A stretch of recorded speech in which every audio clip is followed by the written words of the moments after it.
ټرمپ غټ لیونتوب ته ځان اچولی دا چې ولې او څنګه ویډیو وګوري خبر به پرې شي.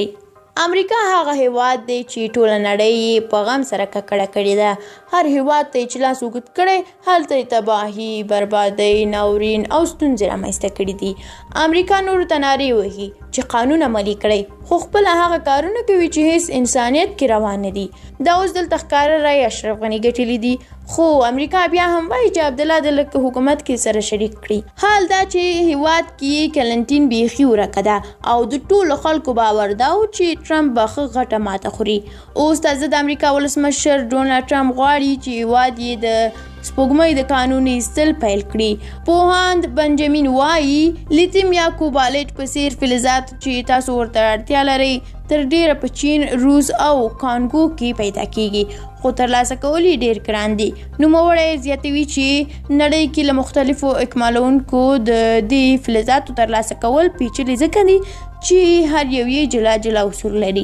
ولسمشر ټرمپ سپوږمۍ کې کیندونو پریکړې سره د نړۍ له نورو سیمو امریکا ته د قانونو رسول کمیږي. بنجامین وایي امریکا لوبه بایللې ځکه چین او روس په څیر هیوادونه ترې مخکې دي. چین له خپلو کان کیندونو ترلاسه شوي توکي نړۍ ته تیاروي. سپوږمۍ کې کان کیندل د ټرمپ په څیر خلکو ته ځکه جالبه ده چې هلته چین لاسرسی نه لري نو امریکا به یې څنګه وکړي. د ولسمشر ټرمپ واکمنېدلو سره د امریکا او چین ترمنځ ناندرۍ زیاتې شوي او ښاغلي بنجامین وایي دا د ټرمپ لپاره د واک او ځواک د زوال وخت دی. اوس ټرمپ دا هم ویلي دي چې امریکا د هیڅ چا اجازې او کوم قانون ته ضرورت نه لري خو بنجامین وایي سپوږمۍ کې کان کیندلو لپاره پکار ده چې ځمکه کې د کان کیندلو اوسنی بهیر تخنیک ته پرمختګ ورکړل شي.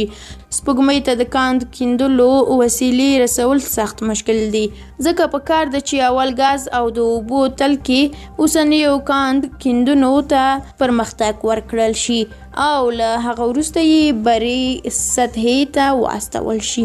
دا هم وایي چې سپوږمۍ کې کیندنه به لږ تر لږه له 10 تر 15 کلونو وخت وغواړي او بل دا چې راتلونکي یې په سرچینو او نورو عواملو پورې اړه لري. درنو لیدونکو مننه چې ویډیو م تر پایه ولیدله. که ویډیو مو خوښه شوې وي حتما یې لایک کړئ.